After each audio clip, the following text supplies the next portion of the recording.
Well, you join me today in the woods again. It's a bit of an odd day. We've got some quite a lot of cloud cover. It's spotting with rain a little bit, and I'm just out here looking to find some of the very last of the autumn colours. Most of the trees have lost their leaves now, which is obviously the way of it. It's been quite windy recently, and as a result a lot of the leaves have been blown off, but I'm particularly interested in just the remaining bright yellow leaves that are on some of these silver birch that are up here in the Hurst near where I live.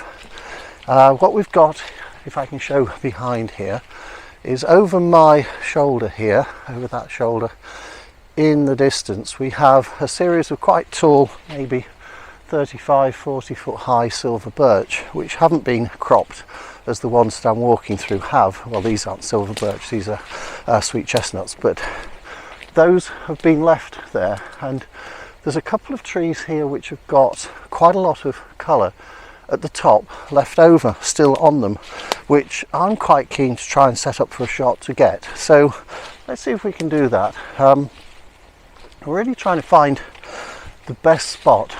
There's a bit of wind today, so obviously the leaves are blowing around quite a bit, but what I'm hoping is just the nice vertical stems, all bright and nice and whitey silvery colour, against the darker trees that are behind, with a bit of foreboding sky hopefully as well.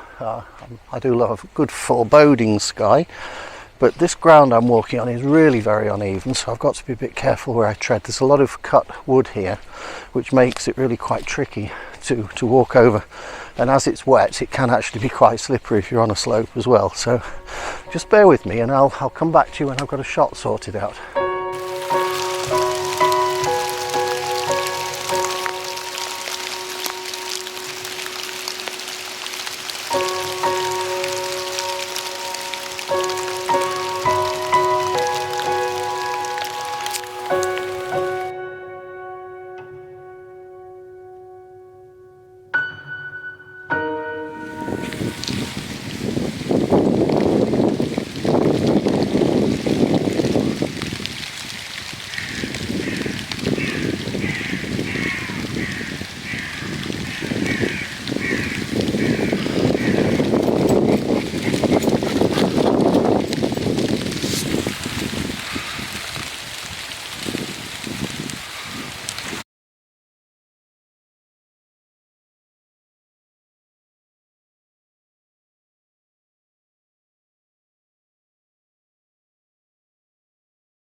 Well, I've got the main camera on. I've got the 24-70. I'm set at about 45mm at the moment, and if I spin you around I'll show you the framing that I've got. I'm quite pleased with it. It's not stunning, but it's equally not a bad shot.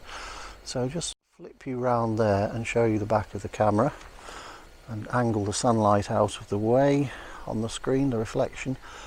That basically is the shot that I'm hoping to get. It's got the track leading in here, it's got these nice silver birch here, it's got the mature trees in the distance.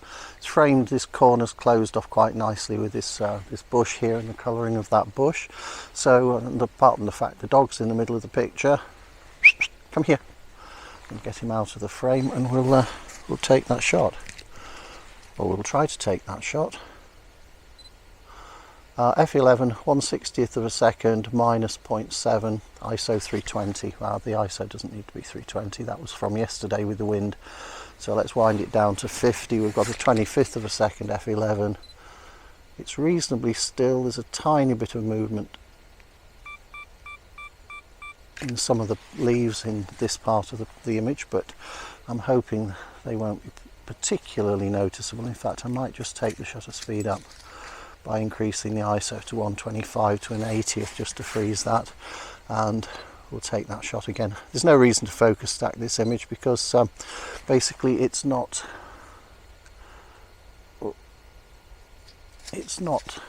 particularly wide focal range. Everything seems to be in focus. The focus peaking showing pretty much everything there to be in focus, so let's just get that as it is and hope the dog doesn't walk into the frame while I'm talking to you. There we go. A quick look on the back, and it's a little bit dark, but I can pull that back in post. I'd rather do that than blow the highlights out. Unfortunately, we've lost a bit of the detail. We've lost a bit of detail in the cloud in the sky behind the shot that I was setting up, which is a bit of a shame. If you look over into the distance, you'll see it's more or less uniform grey over by the tree line that I've got forming the top of the frame, or at least close to the top of the frame. But if you look in the distance over there, that's where the clouds that I wanted have now gone. They've obviously moved, and I now don't have them in the frame quite where I wanted them. But anyway, I might wait around and see if some more clouds come. There's a bit of brightness coming across as well, so there might be a bit of sun hit this scene quite soon. If that happens, that will make quite a bit of difference, but I'm not overly hopeful. It's looking pretty overcast, to be fair, but we'll wait and we'll see. It's just spotting with rain, which is rather annoying, so I better put that lens cap on the correct, or lens hood on the right way around. So one thing I really don't like is getting water droplets on the image. They're quite difficult to get rid of in post-processing. It can be done, but it's just a flipping chore.